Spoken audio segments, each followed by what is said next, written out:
आप देख रहे हैं के मास न्यूज, हर समय आपके साथ।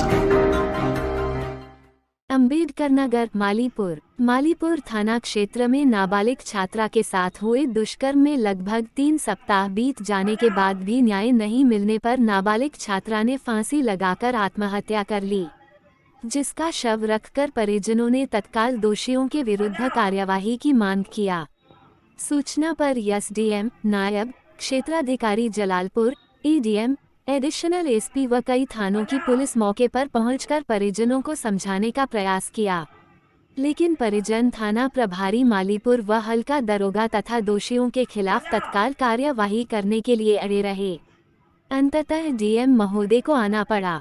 जिलाधिकारी महोदय ने संबंधित पुलिस पर कार्यवाही तथा दोषियों को 48 से 72 घंटे के अंदर गिरफ्तार करवाने का भरोसा दिलाया, जब जाकर परिजन शव को पीएम कराने के लिए राजी हुए।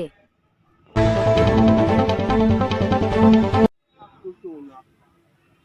आत्महत्या इसलिए कर लिया कि अगर इसकी कोई कार्रवाई नहीं की जाएगी तो मैं आत्महत्या कर लूंगी। ये दरोगा के साहब के यहाँ भी बोली थी और थाने में भी रिपोर्ट किया था कि मैं आत्महत्या कर लूंगी। इसमें मेरी चाची थी, वीडियो कॉल पे दिखाती थी, मैं स्कूल कब जाती थी, हर चीज वो इन्फॉर्मेशन देती थी। हुआ उसके साथ बलात्कार हुआ, इसलिए वो अपने अंदर क्षमता नहीं रखी सहने की। एक हर्षद करके है, एक मीरा देवी है, एक स्वाति है।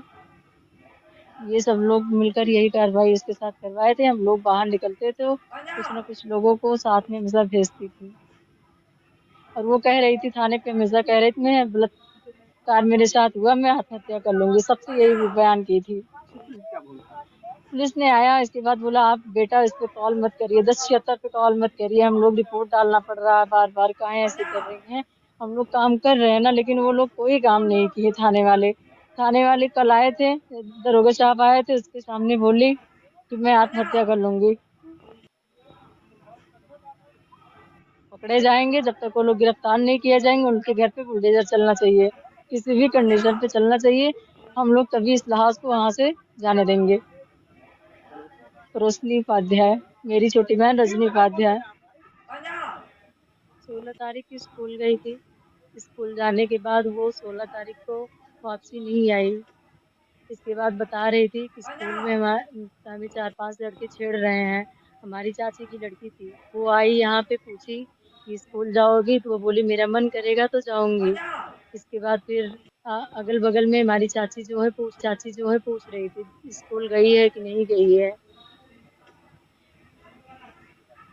इसके बाद उसको खोजबीन हुआ, हम लोग गए थे शिव बाबा, अकबरपुर, हर जगह छानबीन, गोसाईगंज तक हुई, जलालपुर तक गए। इसके बाद फिर मालीपुर गए, शाम को आए, थाने में गए, 112 नंबर पे कॉल किए, पुलिस वाले आए, एप्लीकेशन फिर नहीं लिख रहे थे, कहे ठीक है।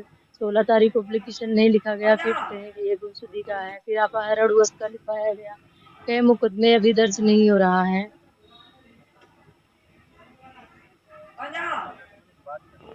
मुकदमा दर्ज होने के बाद फिर आए थे थाने वाले, कहे ठीक है शांत रहो, कोई दिक्कत नहीं है, हम लोग काम कर रहे हैं, आप परेशान मत रहिए। कह रहे हैं आप ऊपर कॉल करके क्यों टॉर्चर कर रही हैं, हम लोग भी परेशान हो रहे हैं, आपका काम कर रहे हैं।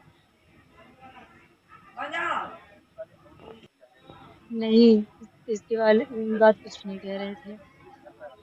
पुलिस घर पे आती जाती थी, जब हम लोग 1076 पे कॉल करते थे तब वो लोग आते थे, नहीं तो नहीं आते थे।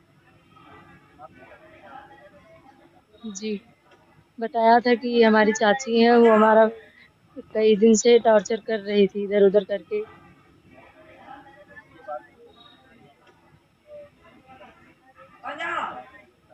जी, वो कह रही थी अगर मुझे न्याय नहीं मिलेगा, थाने वाले कुछ नहीं कर पाएंगे, मैं फांसी लगा लूंगी। और ये थाने में भी बोली थी और सबके सामने भी बोली थी, हमारे यहाँ की कोटेदार है उनके सामने भी बोली थी, सबके सामने ये बयान कर रही थी कि अगर न्याय नहीं होगा तो मैं फांसी लगा लूंगी। और वो आज जब से ये 22 दिन से कांड हुआ है, ना खाना पीना कुछ भी नहीं खा रही थी।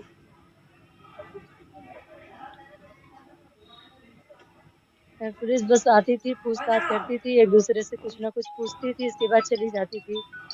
कह रहे थे ठीक है आप, कोई कुछ बताता था, कोई कुछ बताता, कह रहे हैं हम काम कर रहे हैं। नहीं, संतुष्ट होते थे वो, घर पे सिर्फ आते थे, तसल्ली देते थे, फिर चले जाते थे।